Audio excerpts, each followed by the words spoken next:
it's your duty. We're saying this because by now we should be out of these problems. From when the government makes provisions for people to go register, eventually go out and vote, all sorts of excuses are given for not getting the PVC or your voter's card as it were then. Then on election day, you see people playing football. There's some people that day that they will have their party, they will be doing so many things. They'll fix parties that day. Fixed parties, fixed activities, fixed appointments, and it's very key that you are involved. No doubt we are fighting and we are advocating that indeed next election will not be a shut down business. You just go, even from the comfort of your sitting room, and vote. But one thing is that it's compulsory that you partake in the election. Before we go further, any message for us? Yes, I have one important message here. This one says, "Good morning, sir and ma. My name is Ono Shedrack from Abuja. I really enjoyed your discussion. I want to talk about the issue of PVC. I registered in Lagos and I'm currently working in Abuja. How do you expect me to travel down to Lagos to get my PVC before I vote? I have sent someone to help me collect it and they said they can't find it. What would I do? Would I be disenfranchised?" No, you disenfranchise yourself because there was a window for you to go pick do the transfer. There's a transfer window like they do in football, which you did not take advantage of. And there's nothing one can do now. The only option is that if your PVC is still with you, you go to Lagos to come and vote. That's what it is. Because I've done it. I did it when my place of residence changed. I walked down, I ensured that I go to the place that I registered to vote. Actually want to be I've been voting in Kwara since 2011. Actually want to be in support of this statement based on the fact that let's assume I registered here, and obviously I got a job the following week and I'm supposed to resume the following week, and at that point my PVC is not ready, it's not being produced yet, and I'm already working, so I have to travel back to Lagos, pick my PVC, which of course he said or she said, I don't know if it's a he or she, that the PVC, they said the PVC, they can't find it. That's the statement. She sent someone to pick it. You can't send someone. It's not done by proxy. You have to do it yourself. One. Two, that statement, opening statement of yours is not going. You can't fly because since you knew you have changed your place of residence, automatically you quickly apply for change of place, for voting place to be able to vote. It's simple, and there is a time. It's not something that is shut in. Now that the elections are coming, that's when you are raising that issue. No, whoever we've been giving time, we've been telling people to go and do all these things before that. We've told anybody who cares to listen. Election is not an event. It is a process. It starts with various steps that they take, and that's why INEC gives a timeline. Anyway, there are some that are not in control of their transfer, as in terms of you are working here today. So but in that case, sacrifice. You have to find a way. If you are a true citizen, like I said, not even 2011. Since I started voting, I've been voting in my state. I live in Lagos. I've been going to my state since I started. Since I've been voting. So in rounding up that issue, because as you said, you've already encouraged me that I should be a party member. Not only you, all Nigerians. Me now that I'm talking representing Nigerians, people like me who don't want to be involved. But there's a problem that we all have had: loyalty. If you are a little bit too knowish, as they call it in local palace, or you want to fight for your rights, as it were, then definitely the leadership in the political party will look at you as if you are not loyal, and they will want to ostracize you or to, of course, overreach your interests.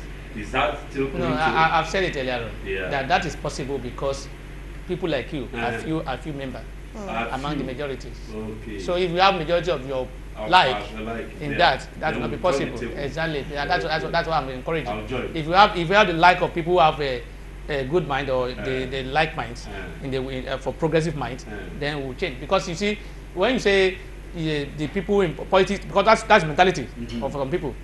Politics is a dirty game. Politics is for the wicked people. Politics is for people who are not whatever. And you want people who are wicked. You want people who don't have a good character.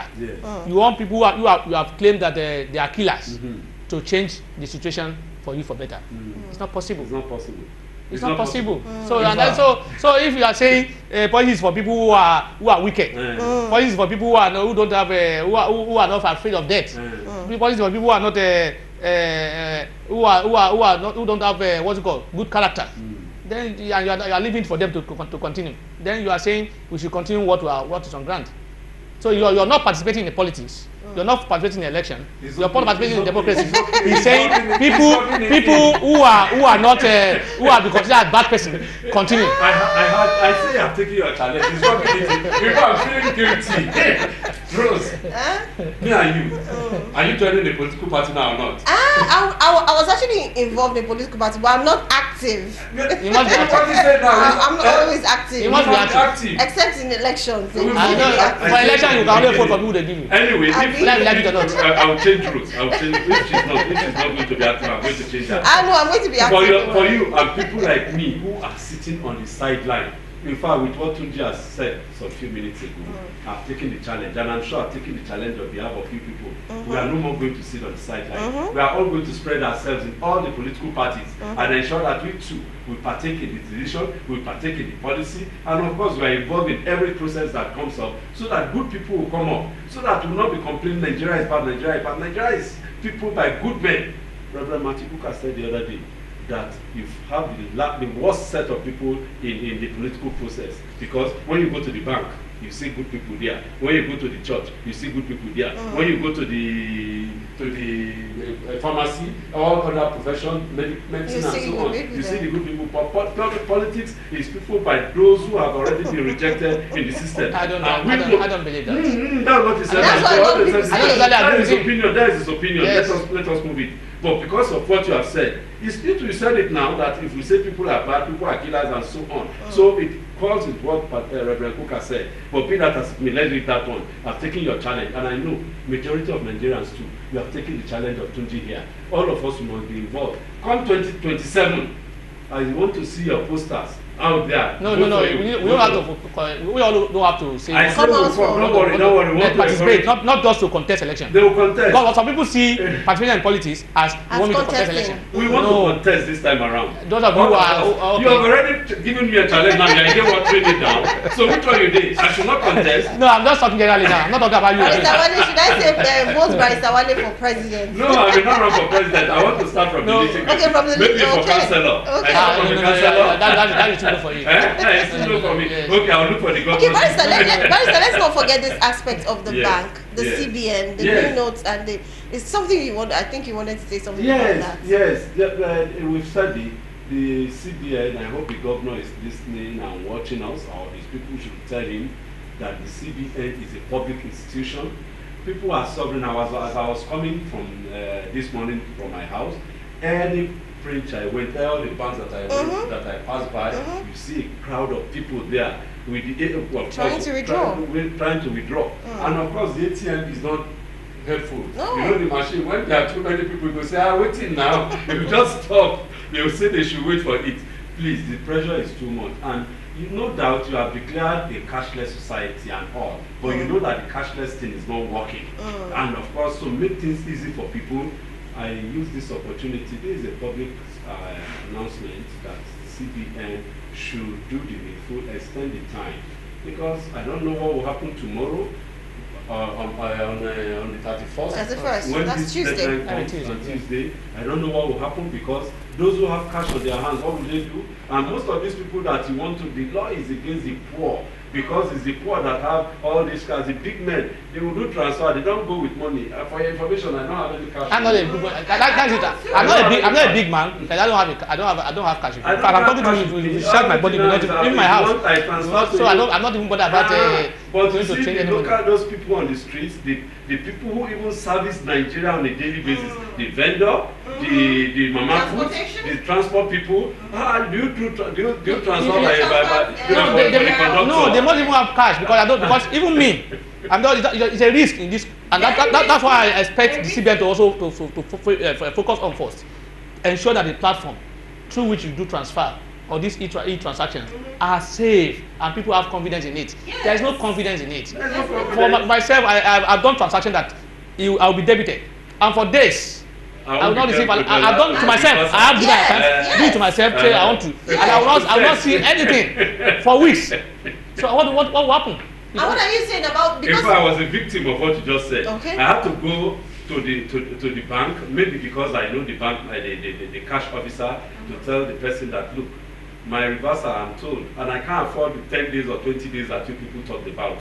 What's the big deal? It didn't take you much to take my money. So why will it take much to reverse it?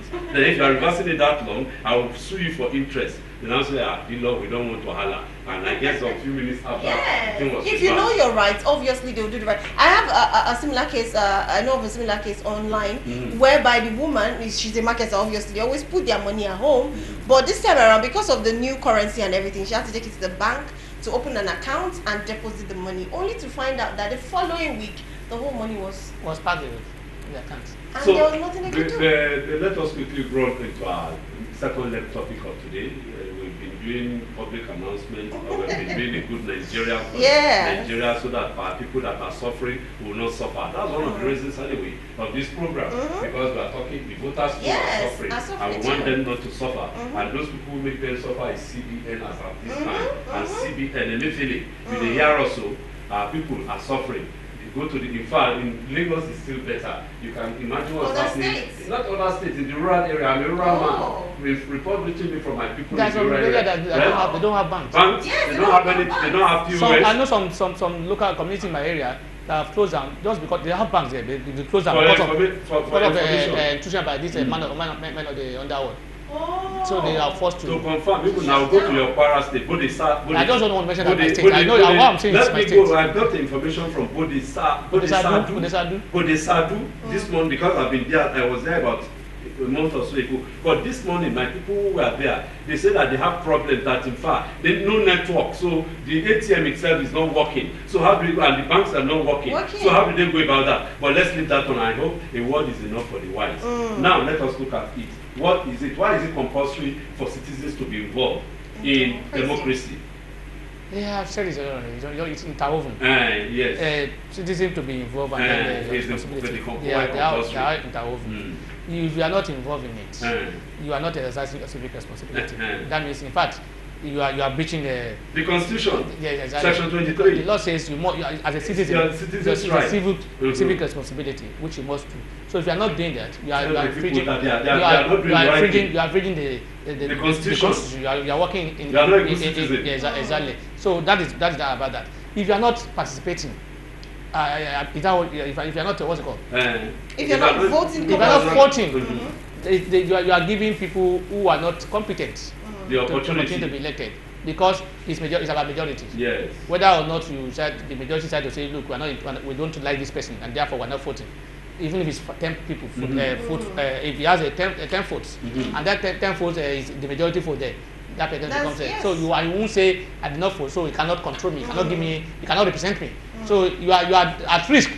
You are at risk of allowing people who are not who are not competent, who don't have your interest to represent you in government. That is the risk in that regard. You are your choice. You are not taking advantage of allowing your choice to be in charge. Before I let you go, boycott, is it allowed in electoral process in democracy?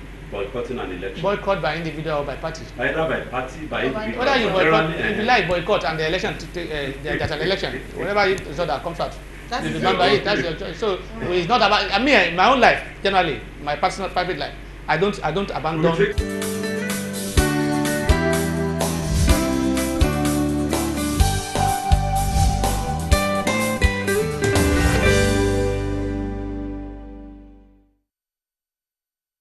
Welcome back.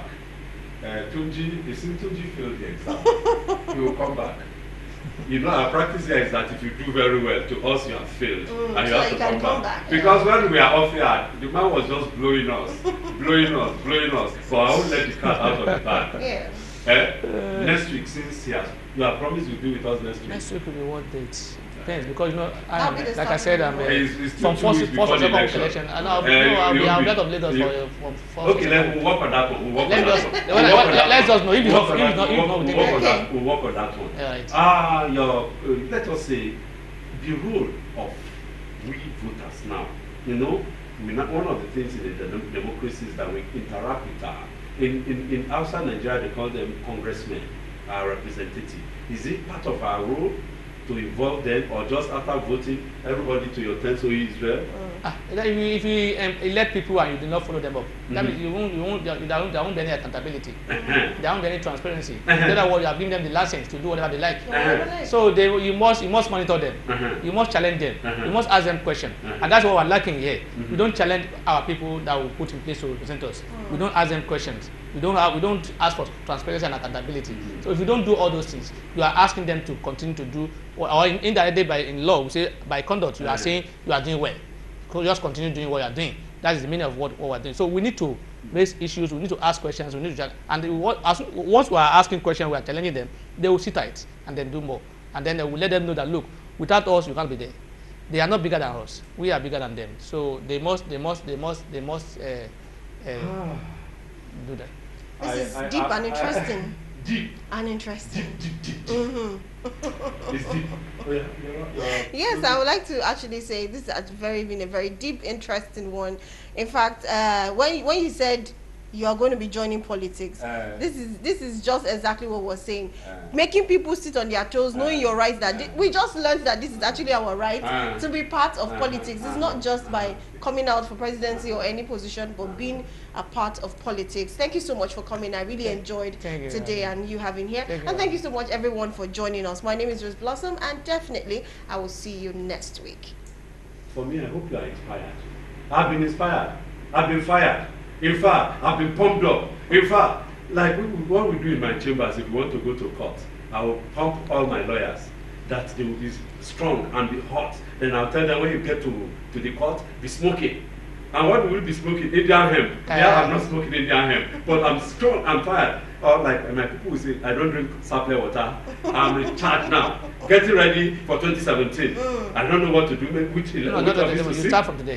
Start from today. That's what I'm saying. We are starting now. You don't wait to 2017. You start now. You are starting now. Otherwise, you'll be to the fire brigade approach. I take the challenge. Barrister Tunde Abdulhamid. Thank you very much for this charge. Thank you. And I hope my people are equally charged the way you have charged us here.